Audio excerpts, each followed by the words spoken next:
துன்பமும் இன்பமும் கலந்தது. எப்போதுமே நம்ம சந்தோஷமாக இருக்க முடியும் நம்ம சொல்ல முடியாது. கஷ்டங்கள் வரும். அதனால் டக்குனு ஒரு ஸ்தோத்திரம் ஆண்டவரே அப்படின்னு சொல்லி பழங்க.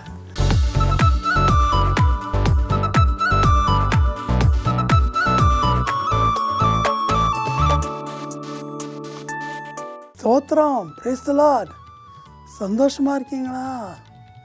துன்பத்தின் மத்தியில் முறுமுறுக்கூடாது. வாழ்க்கை என்பது துன்பமும் இன்பமும் கலந்தது. எப்போதுமே நம்ம சந்தோஷமாக இருக்க முடியும் நம்ம சொல்ல முடியாது. கஷ்டங்கள் வரும். அதனால் டக்குனு ஒரு ஸ்தோத்திரம் ஆண்டவரே அப்படின்னு சொல்லி பழங்க. தேவனுக்கு மகிமை, கர்த்தனோடு சொல்லி பழங்க.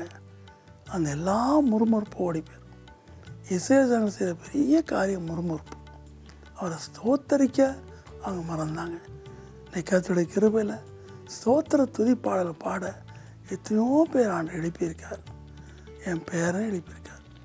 இன்றைக்கு ஆண்டவங்களோடு பேசுகிற வார்த்தை நெகேமியா 2:20. பரலோகத்தின் தேவனானவர் எங்களுக்கு காரியத்தை கைகூடி வர பண்ணுவார். நெகேமியா ஒரு அடிமை. அவனோட உண்மை நிமித்தம் அவனை ராஜாவுக்கு பானை பாத்திரக்காரனா உயர்த்தினார். அப்படி உயர்த்தும் போது என்னோட உள்ளத்தில் எப்படியாவது இடிக்கப்பட்ட நெருப்புனால் சுட்டரிக்கப்பட்ட எருசலேம் தேவாலயம், எருசலேம் மீண்டும் கட்டப்படணும்னு யோசித்தான். முதலாவது அவன் செய்த காரியம், பரலோகத்தின் தேவன் காரியத்தை கைகூடி வர பண்ண முன் அவன் தன் பாவங்களை அறிக்கையிடான், தன் பிதாக்குடைய பாவங்களை அறிக்கையிடான். நெகேமியா 1 நம்ம முழுவதும் பார்க்கிறோம். ஆமாம், தேவன் நமக்கு பெரிய காரியம் செய்யுமானா நம்ம பாவங்களை விட்டு ஒய்யணும்.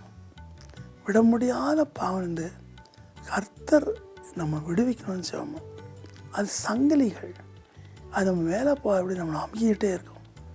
ஸோ அந்த சங்கிலிகளை, அந்த கட்டுகளையும் உங்களால் முறிக்க முடியாது. நீங்கள் என்ன முயற்சி பண்ணாலும் முறிக்க முடியாது. ஆனால் கர்த்தரோட கண்ணீரோடு ஜெபிக்கும் போது கர்த்தர் அதை எப்படி டீல் பண்ணணும்னு பார்த்து அந்த கெட்ட காரியங்களை முறிச்சிடுவார். உங்களை விட்டு அப்புறப்படுத்திடுவார். உங்களை சுத்தம் பண்ணுவார். ஆனால் தான் அவருடைய மார்பில் ரத்தமும் தண்ணீரும் புறப்பட்டுச்சு.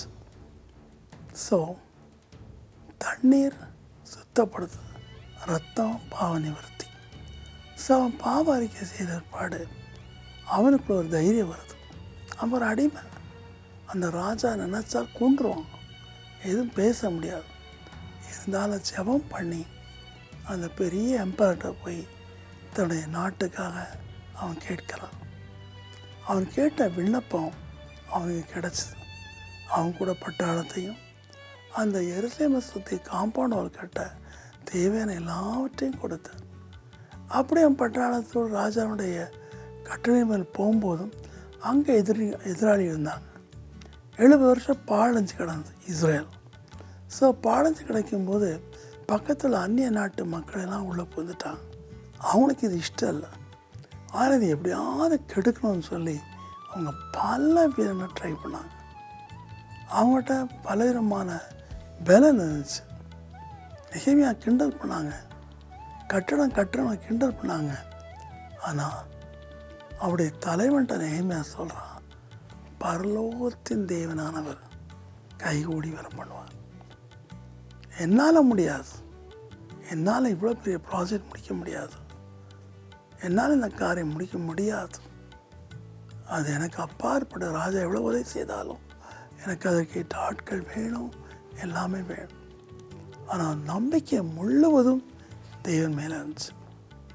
தேப்பனா தாவீது கோலியாத்தினுடைய பெரிய பெரிய கவசங்களை பார்க்கல. கோலியாத்தின் முன்னாடி, அவனை சார்ந்த இஸ்ரவேல் முன்னாடி பெரிய ராட்சசனாக இருக்கலாம். ஆனால் தாவீது அதற்கு மேலே தேவனை நோக்கி பார்த்தார். அப்போ தேவன் என்ன செய்தார்? ஒரு சாதாரண சின்ன கவன்கல்லை வச்சு அவனை தோற்கடித்தார். மோசைக்கு பின்னாடி பெரிய மிலிட்ரி வந்துச்சு. 22 லட்சம் மக்கள் அழிக்கப்பட போகிறார். முன்னாடி கடல், பின்னாடி கேடுகட்ட அகங்காரமான எகிப்தியர்கள், வன்கணர்கள், கொடுமையாளர்கள், பொல்லாத ராஜா எதிர்த்து வர்றான். அப்போது மோசே கர்த்தரை நோக்கி பார்க்குறான். ஆனால் மற்ற இஸ்ரேல் ஜனங்கள் கடலை பார்க்குறாங்க. இவனை பைத்தியக்காரன் எங்களை இங்கே கொண்டு வந்து விட்டுருக்கான், கடற்குள்ளே எப்படி போக முடியுங்க. பின்னாடி பார்த்தா எகிப்தியர்.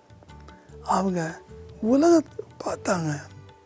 ஆனால் மோசே தன் அழைத்த தேவனை நோக்கி பார்த்தான். சமுத்திரத்தின் ஆழத்தை அவன் பார்க்கல, சமுத்திரத்தின் அலைகளை பார்க்கல. கிட்டத்தட்ட 12 மைல் அகலமுள்ள கடலை பார்க்கல, 6000 அடி ஆழமுள்ள கடலை அவன் பார்க்கல. அவன் தேவனை நோக்கி பரலோகத்தின் தேவனானவர். அவர் கல்லும் மண்ணும் அல்ல, அவர் மனுஷ வேலையால் உண்டாக்கப்பட்டவர் அல்ல. அவர் யாரும் உண்டாக்க முடியாது, அவர் தான் எல்லாத்தையும் உண்டாக்கினார். ஸோ அவர் காரியத்தை முடிப்பார். இப்போ ஆண்டவர் சொன்னார், மோசே உன்கிட்ட இருக்கிற மெய்ப்பனுடைய ஷெப்பர்ட் ராட் அதை அடிங்கிறார். கடல் பிளக்குது, 6000 அடி ஆழமுள்ள தண்ணி பிளக்குது. அது இன்றைக்கு ஜியாலஜிக்கலாம், இன்றைக்கு ஹிஸ்டாரிக்கலாம், இன்றைக்கு ஆர்கியாலஜி படி அது உண்மைங்கிறது நிரூபிக்கப்பட்டிருக்கு. ஒரு ஷெப்பர்ட் ராடால் 12 மைல் அகலமுள்ள, கடந்த இட 12 மைல் அகலமுள்ள 2 பர்லாங் அகலம், 12 மைல் நீளம். அதை வெட்டாந்திரையாக மாற்ற முடியுமா ஒரே ராத்திரி? யோசித்து பாருங்க. இந்த நவீன காலம் தான் முடியுமா? முடியாது.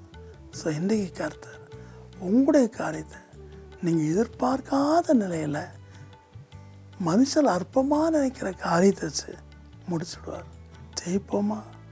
அன்பின் கர்த்தாவே, நாங்கள் கும்பிடுகிறது கர்த்தாவே வெறுமனே மனுஷர் உண்டாக்கணும் அல்ல, அல்லது கர்த்தாவே நாங்கள் பெரிய பெரிய மனுஷர்களையும் நம்புவதில்லை, பிரபுக்களை நம்புவது விருதா என்று வேறும் சொல்லுகிறது.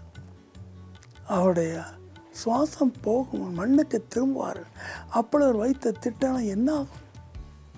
ஆம் கர்த்தாவே, உலகத்தில் நடக்கிற காரியமாக தான். சுவாசமுள்ள மனுஷனை நம்ப வேண்டாம்னு சொன்னி, ஆனால் நாங்கள் உண்மை நோக்கி பார்க்கிறோம். இன்றைக்கு இந்த டிஎம்ஐ பார்க்கிற ஒவ்வொரு கிறிஸ்தவர், ஒவ்வொரு தேவ பிள்ளைகளுக்கு எந்தெந்த காரியம் வாய்க்கவில்லையோ, எந்தெந்த காரியம் நல்ல காரியத்தில் முட்டுக்கட்டை இருக்கிறதோ அதை எடுத்து போடும். பரலோகத்தின் தேவனாகிய உண்மை நம்படிக்க செய். ஏசப்பா, ஒரு அருமையான சகோதரன் வயசு காலத்தில் குருவியில் வளர்க்குறாருப்பா. அது ரொம்ப நேசித்த ஒரு குருவி, அழகு போல இருக்குப்பா. இங்கெல்லாம் இந்த செங்காரை பிடிச்சிருக்கு, இந்த கீழே வெள்ளையாக இருக்குது, மேலே ப்ளூவாக இருக்குது. அந்த குருவி சாக கிடக்குது, என்னென்னவோ செய்கிறார், கண்ணீர் ஒடிக்கிறார், இயற்கை நேசிக்கிறார். பயப்படாது, அந்த குருவிக்கு உயிர் வரும். செத்த குருவி உயிரோடு வரும், கவலைப்படாது. இன்றைக்கு யார் யார் எவராலும் சாதிக்க முடியாத காரியத்தை நினச்சி பலவர் நினச்சி அழுகிறாங்களோ, அதை இன்றைக்கு உம்மூலமாய் சாதித்து காட்டும், உயர்த்தும், கைகூடி வரப்படும், ஆசீர்வதி. இயேசுவின் நாமத்தில் தாழ்மையோடு வேண்டிக் கொள்கிறோம் பிதாவே, ஆமென்.